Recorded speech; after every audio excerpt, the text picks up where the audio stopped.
ককাটিয়াল পাখির বাচ্চাকে কখন খাঁচা থেকে আলাদা করতে হয় আর কখন নতুন আবার করে হাঁড়ি লাগাতে হবে সেটা নিয়ে আজকে ভিডিওতে আলোচনা করব।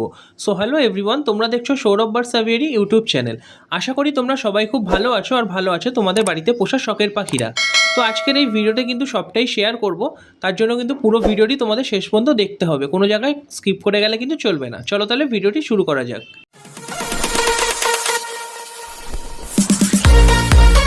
বাচ্চার বয়স যখন 1.5 মাসের কাছাকাছি হবে, যখন দেখবে বাচ্চাগুলো মোটামুটিভাবে নিজে থেকে খাওয়া শিখে গেছে আর হালকা উঠতে পারছে, তখনই কিন্তু একমাত্র খাঁচা থেকে অন্য খাঁচা তাদেরকে সেপারেট করে দিতে হবে।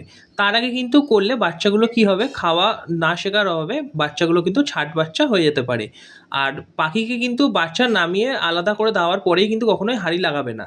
পাখিকে কিন্তু 1-1.5 মাসের মতো একটু রেস্ট দিতে হবে, তাহলেই দেখবে বাচ্চা তোমরা ভালোভাবে নেক্সট টাইম যখন পাবে তখন কিন্তু পুরো ফ্রেশ আর কিন্তু অ্যাক্টিভ বাচ্চা পাবে। আর পাখিকে কিন্তু অবশ্যই একটু রেস্ট দেওয়া প্রয়োজন। তোমরা যারা ব্রিডাররা আছো তারা 1 বছরের মধ্যে অনেকেই কিন্তু ভুল করে 5-6 বার কিন্তু ককাটেল পাখির থেকে ডিম বাচ্চা তোলো। তো এই জিনিসটা কিন্তু একদমই ভুল। বছরে কমপক্ষে তোমাদের কিন্তু 3 থেকে 4 বার, খুব ভালো হয় যদি তোমরা 3 বার বাচ্চা তোলো। আর পাখিকে কিন্তু অনেক সময় তোমরা দেখা যায় যে ছোটো পাখিকে দিয়েই কিন্তু ব্রিডিং করাতে থাকো। তো এই জিনিসটা একদমই করাবে না। তো একটা ককাটেল পাখি সাধারণত অ্যাডাল্ট হয়ে যায় মোটামুটি 8 থেকে 9 মাস বয়স, কিন্তু তাদের ব্রিডিংয়ের জন্য সবথেকে উপযুক্ত সময় হচ্ছে 14 মাস বয়স, কি তার থেকেও যদি একটু বেশি দিতে পারো 1.5 বছর মতো বয়সে, তাহলে কিন্তু সবথেকে সেটা ভালো হয়।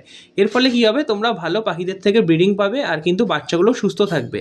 আর পাখি কিন্তু অনেক দিন পর্যন্ত ডিম বাচ্চা করার ক্ষমতা থাকবে পাখিদের, আর পাখি অসুস্থও কম হবে, আর বাচ্চাগুলোও কিন্তু তোমরা ফ্রেশ বাচ্চা পাবে। তো বন্ধুরা, আশা করি তোমরা বুঝতে পেরেছো। আর ভিডিওটি তোমাদের কেমন লাগলো তো অবশ্যই কিন্তু কমেন্ট করে জানিও। আর নেক্সট কোন টাইপের ভিডিও চাও তো সেটাও কিন্তু তোমরা কমেন্ট করে জানাতে পারো। আর ভিডিওটি যদি তোমাদের একটু উপকারে আসে তো অবশ্যই কিন্তু তোমরা অন্যদের সাথে শেয়ার করে তাদেরকে জানার একটু সুযোগ করে দিতে পারো। তাহলে আজকে এত অবধি থাকলো, দেখা হচ্ছে অন্য কোনো ভিডিওতে অন্য কোনো টপিক নিয়ে।